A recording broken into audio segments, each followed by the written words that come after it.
Hey guys, coming to the Murphy guys. This is Murphy reviewing. This is a movie that I have been interested in for a while now, and as you guys know, with the year wrapping up, there are a few movies on Netflix that I haven't gotten a chance to see that I figured I would wait till the end of the year to review, and this is one that I have actually heard a lot of praise about. This is considered one of the better Netflix movies to come out this year, and that is none other than I Don't Feel at Home in This World Anymore. And what I don't feel at home in this world anymore is essentially about is we center on this character, Ruth, and she is this nursing assistant that really isn't in too great of a place. She's honestly really depressed, and she's kind of annoyed by the lack of respect that many of her, fellow neighborhood shares. And when a burglary happens, this is kind of the last straw for her. She really wants to take action, so she basically decides to ally with Elijah Wood's character, Tony, and together these two are going to go after all of the, possible suspects and maybe just, get basically an answer of who this could have been, what really went down, and see if maybe they can change things for the better. So I don't feel at home in this world anymore. To be honest with you, I really knew nothing going in this movie. I knew it had Melanie Lynskey, I knew it had Elijah Wood, and that's really it. I really did not know too much else about it, but like I said, I heard this is one of the better Netflix movies to come out. I've complained about it constantly. I know you guys are probably sick of me talking about it, but I've complained about the fact that Netflix just does not have a very good track record. They tend to release very mediocre movies because they sign on to everything. And I'm sorry to say that I Don't Feel at Home in This World Anymore is yet another very mediocre Netflix movie. I really wanted to like this one, believe it, believe me, I really did, but just something about this movie just did not work for me at all. But we're just getting into it now, starting off with the cast.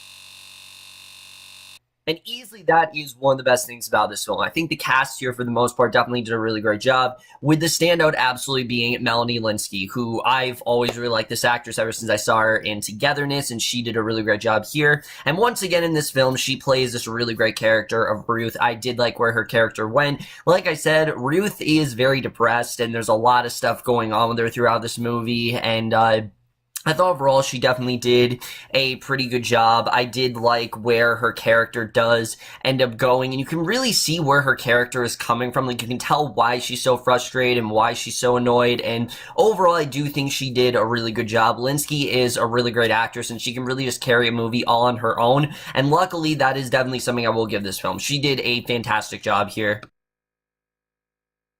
And then Elijah Wood as well. I thought he also was very strong here as a character of Tony. These two have, for the most part, pretty good chemistry. I thought they worked well together, and that's, again, something I will say. Unfortunately, the rest of the cast here didn't really leave much of an impression on me. Levy, I usually really like her, but she was just kind of there in this movie. Like, she didn't really do much of anything for me. I thought she was fine, but again, it didn't really leave much of an impact, unfortunately, which, again, I usually love Levy, but again, I'm just not a huge fan of her in this film, unfortunately. I really didn't think much of her. And then everyone else was just kind of there. I just don't really have much to say. The cast, for the most part, does a good job. It's just there's not much to say with them. But now let's get to the directing and the writing, because here's where most of my problems lie, especially when it comes to directing by Macon Blair. This is a directorial debut, and you can very much tell. You can very much tell that this is a directorial debut because it's not a very focused film. And I hate to say that because I do think that there are some good ideas in this movie. It's just not tonally focused at all. Like, I really couldn't tell what Macon Blair was trying to do here. The movie starts off as a very dark comedy, and it gets progressively more and more serious as it goes on, and there were moments in the film where I genuinely didn't know what I was supposed to feel. Was I supposed to laugh? Was I supposed to not to? I mean, it's very confusing in that way. 1 second it'll be this dark comedy, and the next second it's going to be this really insightful sort of, social commentary on sort of like how shitty humans can be, and I think that side of the movie is definitely very well done, but just in general, the directing's really all over the place. It doesn't really have a consistent tone. It's listed as a comedy thriller, and the comedy wasn't really there, honestly. I really was not laughing too much. I mean, I'd say maybe the first, 20 or 30 minutes I was laughing, but after that, I really wasn't laughing much in this movie, and I didn't really find much comedy there. So, like I said, I really thought the comedy fell flat. The writing especially, though, I thought very much was lacking, because I do think the main concept here is definitely really good. You know, the Melanie Lynskey, she's doing this simply because she just feels everyone's kind of a dick, and yeah, I mean, that definitely is a good message in this film, that, you know, why can't we just put all our differences aside and just be nice to each other? That's really all she wants. She just really wants them to be decent human beings. And she has a really good scene where she's talking to her daughter. It's actually pretty funny, but she's talking to her daughter about the state of the world, and you can understand why she is so, like I said, upset about this, and why she really wants to take a stand. Unfortunately, the film doesn't really go beyond that, though. It's very surface level in that way. The rest of the movie is just her and Elijah Wood kind of going after, all these various, you know, indecent people, and that's really it. You know, there really isn't much else of this movie, and it's really unfortunate, especially when it comes to Tony's character. Elijah Wood, as good as he is in this movie, doesn't really have much of a character here. He feels very one-note. He doesn't really feel all that developed. I just didn't really care about him, unfortunately. And even Ruth, there's never really a moment where these two have a conversation and talk about, okay, this is why these two be working here, because at first, Ruth is not at all interested in working with Tony. He's very weird, he's very eccentric, he seems to get upset at a lot of things, and all of a sudden she starts to work with him, and you can understand why, but there isn't really a moment where they talk about, you know, what they're both going through and why they're both working together. And I just, again, it felt very lacking that way, and that really was my biggest problem here. Also, like I said, after a certain point, this movie starts to become very repetitive. It's just them going after these guys and, you know, killing them and all this stuff. And I didn't really understand how her killing people tied into the whole let's rid the world of assholes. It didn't really work in that way. And to me, it felt like this movie was trying to be a film that I saw many years ago, not many years ago, but it came out in 2012 called God Bless America.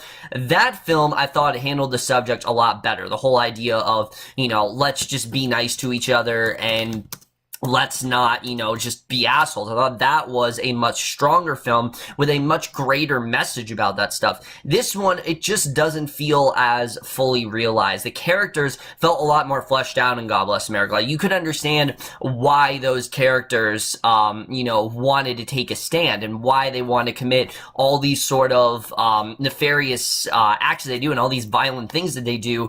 That film felt very well realized. This one, it just doesn't. It doesn't really work out, unfortunately, and I really was not into the story, and there's a lot of things here I really wanted to get into, but I just didn't really, unfortunately. The cinematography here is fine. I mean, it's your standard Netflix movie. They're all pretty much going to have at least competent cinematography. I haven't really seen a Netflix movie that has bad cinematography, I'd say. I think for the most part, they do have good cinematography, but that's because they have a good budget and whatnot. The scores, whatever, the editing. This movie was the right length. I definitely will say that. It's like an hour and 30 minutes, and I wouldn't say I was necessarily, you know, bored with this movie, because I didn't find it, okay, maybe I was bored, but it wasn't like it was a chore to get through. I wouldn't say that. It's just, it's a movie I really wanted a lot more from. Like, the movie kept going, and I was hoping that eventually we would get to, you know, some sort of scene where it wasn't just them going after these guys, but after a while, that's all the movie really became. It just was them going after all these various people, and I just didn't really care about it, unfortunately. And also, the way the film does eventually wrap up, it's a good ending, but again, it just feels very underdeveloped. It doesn't really feel like Ruth goes through that much of an arc in this film, and I really was just left wanting a lot more. The whole film, I was hoping we would get to something interesting, and unfortunately, after a while, it just gets very repetitive and uninteresting, and I think it could have been a lot better if it would have focused more, if it had a more focused tone, if it focused more on the concept overall. So like I said, I don't feel at home in this world anymore. It's not at all a bad movie. It's just a movie I wanted a lot more from. It didn't really do much of anything for me, unfortunately. I really wanted to walk away saying that was a very solid movie, but unfortunately, I just didn't get that. And I am unfortunately going to give I Don't Feel at Home in This World Anymore a C. But over, guys, maybe if I don't feel at home in this world anymore. Let me know what you guys thought of this movie overall. Love your thoughts, and I would recommend it for the most part. I do think it is definitely an interesting watch for sure. but it just left me wanting a lot more, definitely. I thought we could have gotten a lot more out of this film, and unfortunately, we just didn't. But that's in my review. I hope you guys enjoyed. See you guys in my next video, and we'll see you guys for that. Okay, bye.